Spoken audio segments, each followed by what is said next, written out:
Good evening, everybody. I'm Dan Jennings, and welcome back to a rebranded Blue Wave Report. So tonight we're going to discuss the debt crisis and put absolute proof to the lie that the GOP cares about the debt. First, a little background, if you will. If the U.S. were to default on its debt, it could shatter the $24 trillion market for Treasury debt, which would cause financial markets to freeze up and ignite an economic crisis. Economists say consequences of a default on the national debt could include higher interest rates, a stock market crash, a recession, and massive job losses. If this is allowed to happen, economists agree the first debt default in U.S. history would be an economic catastrophe. How much damage would be done? Well, that would depend on how long the crisis continues. If the default were to last for about a week, then close to 1 million jobs would be lost, including in the financial sector, which would be hard hit by the stock market declines. Also, the unemployment rate would jump to about 5%, and the economy would contract by nearly half a percentage point, according to Moody's.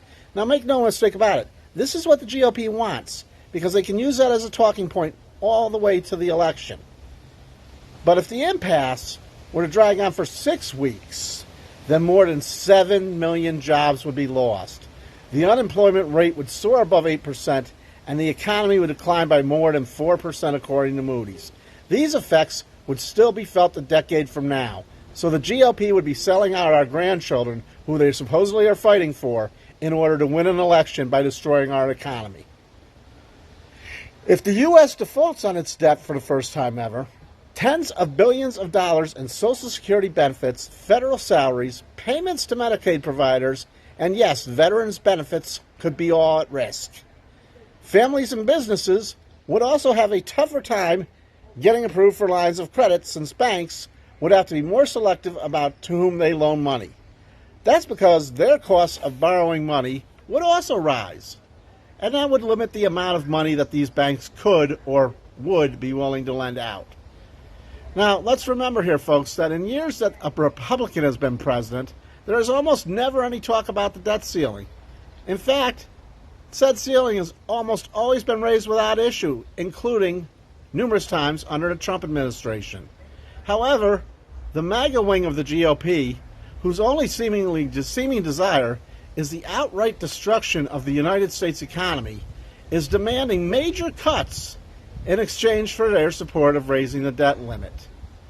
At this moment, they have also proven they truly do not care about the debt, as Senator Thune has put forth again H.R. 338, the permanently repeal the Estate Tax Act of 2023. This is a bill that would add trillions with a T of dollars due to our nation's debt due to reductions in revenue, therefore showing the proof to the lie that they care about the debt. The GOP uses the excuse that the tax forces the states to hand over 50% or more of their value to the government.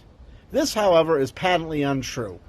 There are few estates, actually, that pay any estate tax at all, and those generally pay less than 20% of their value of their estate in taxes. Today, more than 99% of estates pay no tax at all. Therefore, this bill is solely intended to enrich the 1% and raise the national debt, thereby putting the onus on our children and our grandchildren to pay it off so the wealthy can get another tax cut. The GOP also uses the following talking point in an attempt to justify the repeal of the estate tax. They claim the number of small family-owned farms and businesses that own any estate tax lose their businesses. Well, despite the oft-repeated claims that this estate tax has dire consequences for these farms and businesses, there is, in fact, very little evidence that it has an outsized impact on these groups. Indeed, in 2009, the American Farm Bureau Federation acknowledged to the New York Times that it could not cite a single example of a farm having to be sold to pay estate taxes. Also, as of 2009, the estates out of only one out of every 200 people who die owe any estate tax whatsoever. This is because the first $2 million of the value of the estate, $4 million for a couple, is totally exempt from that tax. Further, the exemption level was scheduled to rise to $3.5 million and $7 million for a couple in 2009. At that level, only 3 of every 1,000 people who die will have an estate large enough to owe any tax.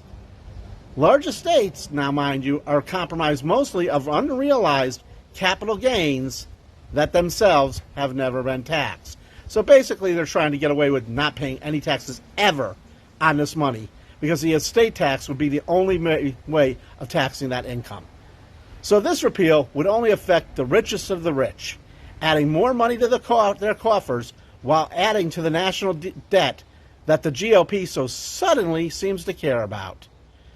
The estate tax is considered one of the most progressive components of a tax code that overall is only modestly progressive, particularly when regressive state and local taxes are taken into account.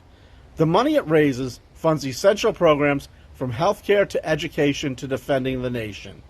If the estate tax were repealed, then other taxpayers, presumably a more numerous and less well-off group than the taxpayers paying the estate tax, i.e., you and me, would have to foot the bill for these programs or face cuts in the benefits and services provided, i.e., Medicaid, Social Security, or we'd have to bear the burden of a higher national debt, any of which works for the GOP because this is how they'll win an election. When someone shows you who they are, you should believe it. And the GOP, time and time again, has shown itself to be of the rich, for the rich, by the rich. And we, the people, need to call them to task and finally label them as the economic terrorists that they are. Credits for tonight's report go to PBS, the New York Times, CNN, NBC, the Center for Budget and Policy Priorities, and TaxFoundation.org. For the Blue Wave Report, welcome back, everybody. I'm Dan Jennings. As always, don't just comment, act. And we'll see you tomorrow night, everybody.